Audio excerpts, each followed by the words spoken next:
Hola, muy buenas amigos, ¿qué tal? Hoy vamos a hablar de un tema muy importante relacionado también con los metales preciosos, específicamente, sobre todo con el oro, también con la plata, y es el tema de la amalgamación. Y también veremos las técnicas de dorado que existen. Vamos a ver entonces, primero que nada, qué es una amalgama. Una amalgama es una aleación de mercurio con otros metales. Es decir, el elemento fundamental es el mercurio. Una aleación implica mezcla de dos o más elementos y que uno de ellos al menos ha de ser metal, como ya vimos en el tema correspondiente. Una amalgama puede ser más líquida cuando el mercurio es preponderante y en otro caso tiende a ser más sólido. Se emplean en el terreno del arte y de la joyería. La amalgama de plata, por ejemplo, permite platear el bronce, el latón y el cobre. A su vez, la amalgama de oro sirve para dorar el latón, el cobre y también la plata. En odontología, por ejemplo, también es muy empleada la amalgama para, de esta manera, reparar las piezas dentales que están dañadas y poder rellenarlas con este material. Veamos los tipos de amalgamas que tenemos. Amalgama de dentista, la que acabamos de comentar, empleadas en odontología para reparar piezas dentales. Tenemos la amalgama eléctrica, que es una aleación sólida de mercurio y de estaño, que servía para frotar las piezas de las máquinas eléctricas.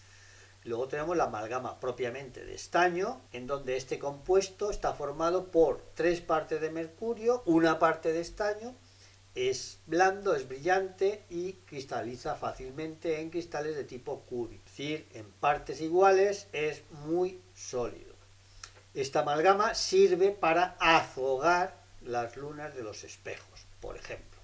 Siguiendo con los tipos de amalgama, tenemos la amalgama de plata, que está formada de 8 partes de mercurio y una parte de plata. Se emplea para platear el cobre, el latón y el bronce, como hemos comentado antes. La amalgama de oro es igualmente una mezcla donde el mercurio tiene una gran afinidad por el oro, con el que combina muy fácilmente y por lo que produce lo que es una amalgama de tipo blanda, blanca, brillante, que incluso puede cristalizar cuando tiene mercurio en exceso. Sirve para dorar el cobre, el latón y la plata, como hemos comentado, y tiene un aspecto tal como el que tenemos en esta fotografía.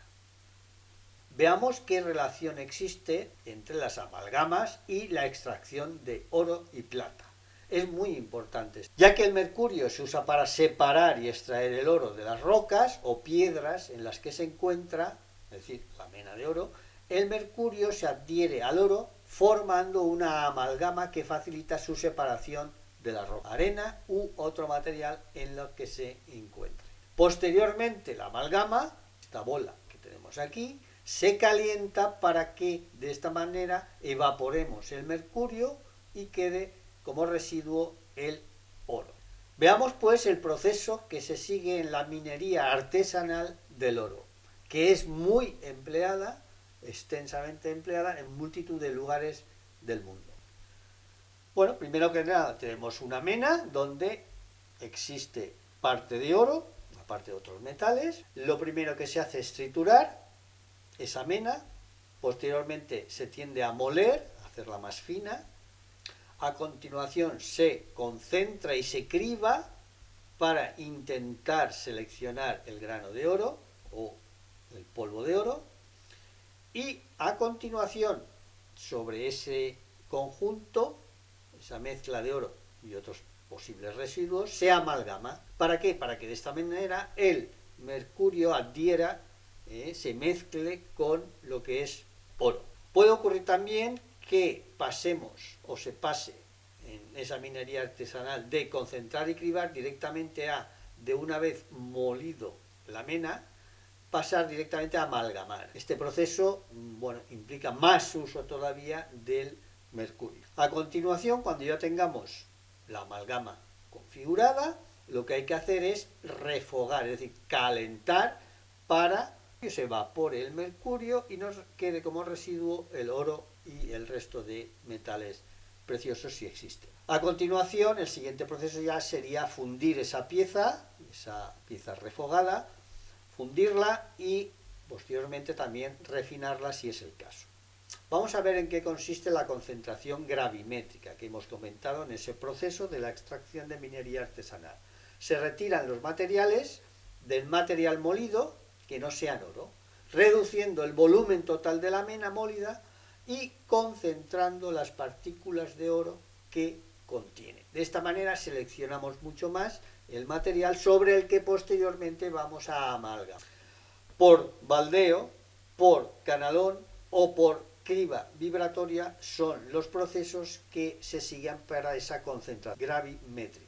Por baldeo, por un canalón o por una criba vibratoria en donde se va seleccionando el material.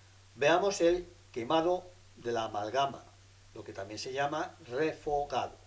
Como residuo tendremos pues algo parecido a esto de aquí. El refogado consiste pues en evaporar el mercurio mediante calor, quedando el oro en el residuo sólido, ya que este no se va a evaporar. Esta separación del mercurio debería realizarse utilizando una retorta. Aquí tenemos la retorta y nunca en un depósito a cielo abierto. Tenemos el fogón, la retorta que se va calentando, se evapora el mercurio, pasa por un intercambiador de calor con un refrigerante y ahí es donde se va a condensar el mercurio vapor, pasará a líquido y lo podemos volver a recoger después de ese intercambiador en la cubeta con el mercurio. Veamos el oro recuperado. El oro recuperado de la mena es normalmente una mezcla de metales. Aquí tenemos el aspecto que tendría ese oro recuperado, ese refogado. La mena de oro es la roca original que tiene el oro y que tiene una ley de mena, que se dice, y que suele ir de 1 a 100 gramos por tonelada de material de mena. La pureza del oro recuperado se representa en tanto por cien o quilates, como ya sabemos, y variará en función del terreno minero que se haya excavado. Usualmente este material suele tener como residuo del orden del 80% de oro, del 10% de cobre y del 10% de plata, como valores usuales, como digo.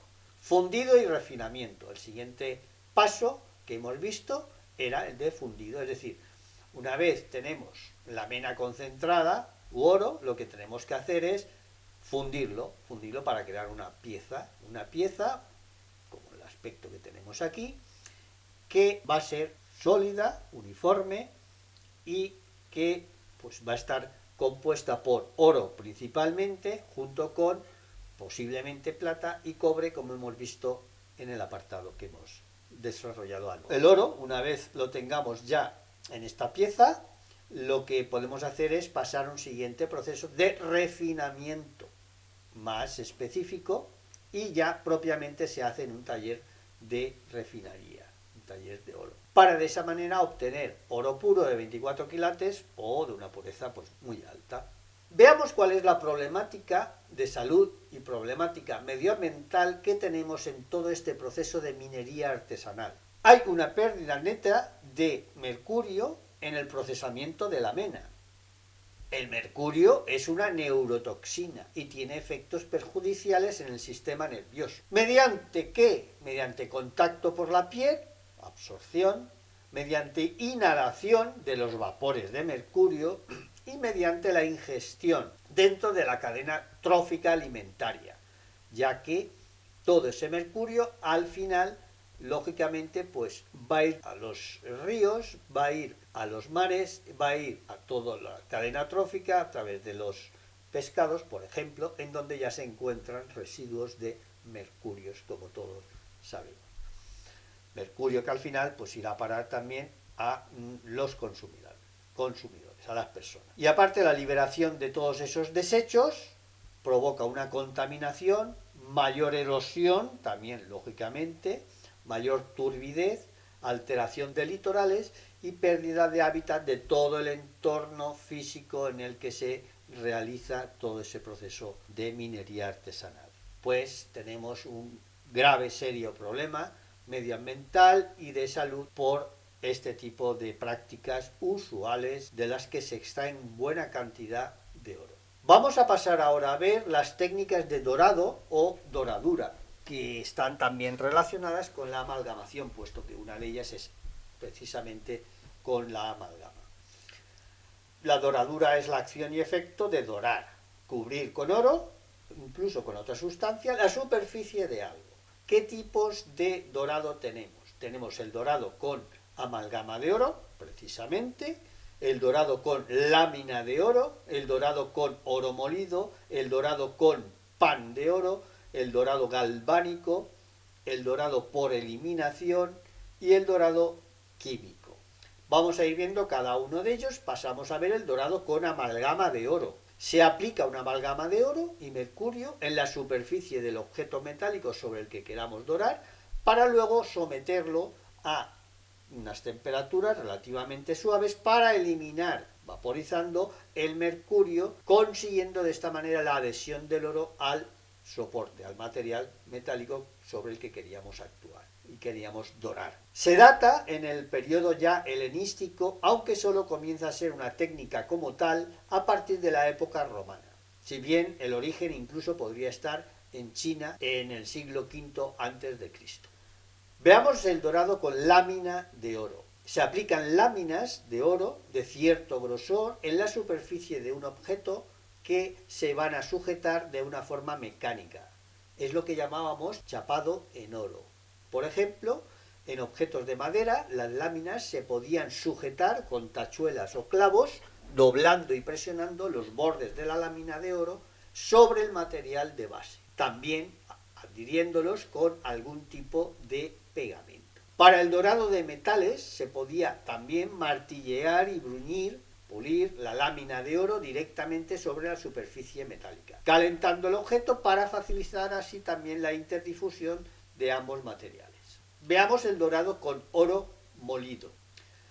Se muele el oro en un mortero hasta conseguir convertirlo en un polvo para poder de esta manera aplicarlo con algún aglutinante, como por ejemplo se utilizaba la miel, con un pincel en la superficie a dorar, más una pequeña cocción a baja temperatura para acabar de fijar el oro sobre la superficie del material. Tiene un uso importante en la crisografía e iluminación de manuscritos.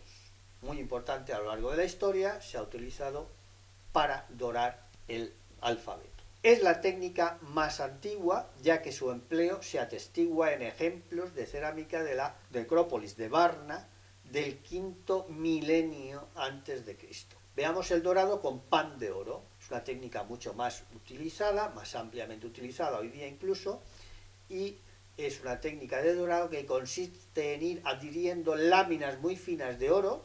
Aquí tenemos el aspecto, son láminas de micras de oro, llamadas panes, sobre la superficie de un objeto, empleando diversos adhesivos. Es muy empleada en arte y en decoración, por supuesto. La fabricación de los panes de oro ha sido un gran hito tecnológico, ya que su delgadez permite el recubrimiento de todo tipo de objetos, reproduciendo con precisión los detalles superficiales. Tenemos dos subtécnicas dentro de este dorado, el dorado al agua y el dorado al mordiente. Dorado al agua sería dorado con panes de oro, en la que se emplean como adhesivos naturales orgánicos las colas de animales y gomas vegetales, siempre en disolución acuosa, es decir, empleamos el agua. La operación se puede repetir varias veces hasta conseguir superficies doradas de aspecto homogéneo, compacto y brillante. Dorado al mordiente.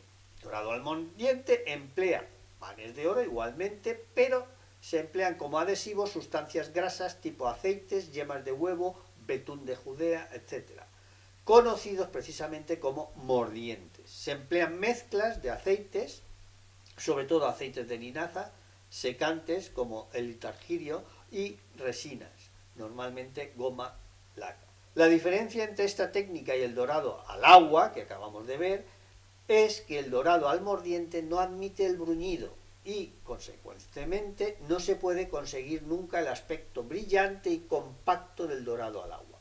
La ventaja de poder ser aplicada en cualquier superficie es la que tiene este dorado al mordiente, ya que puede ser sobre madera, metal, vidrio, piedra, etc., usar panes de oro de diferentes grosores y calidades y ofrece la posibilidad de poder dorar en exteriores, tema importante en el arte y en la arquitectura. Tiene un tono más cálido y amarillo y ofrece un juego de irisación. Está datado ya en la ciudad de Ur, Mesopotamia, en el siglo XXVI a.C., usando betún de mordiente.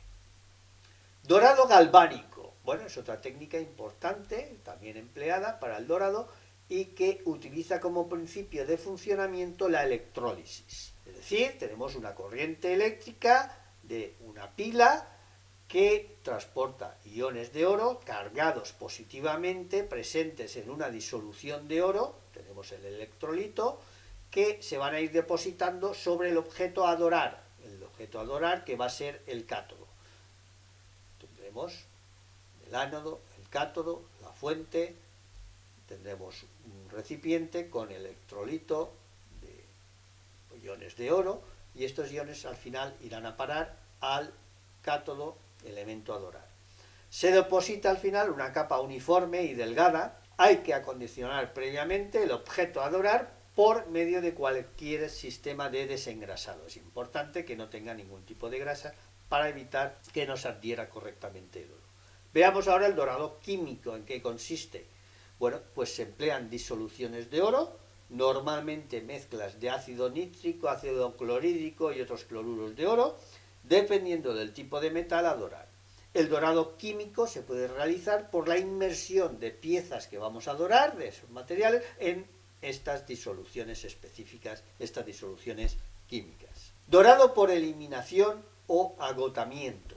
Bueno, esto es una técnica antigua que permite, con objetos realizados con tumbaga, una aleación de cobre y oro de proporciones variadas, normalmente entre el 20 y el 30% de oro. Terminada la conformación del objeto, se procedía a su calentamiento para oxidar al cobre. A continuación, se procedía a un tratamiento superficial con reactivos químicos para acabar de disolver los óxidos de cobre y dejar así a la vista solo el oro. Después se procedía al bruñido del oro para dejar la superficie compacta, lisa, homogénea, brillante. Tuvo un amplio uso en la orfebrería de la América precolombina. De esa fecha es de la que se da. Bien, con eso hemos terminado lo que es el concepto de amalgama, amalgamación y el dorado. Espero que os haya gustado. Si hay algún comentario, por favor, lo ponéis en nuestro lugar de comentarios. Hasta luego.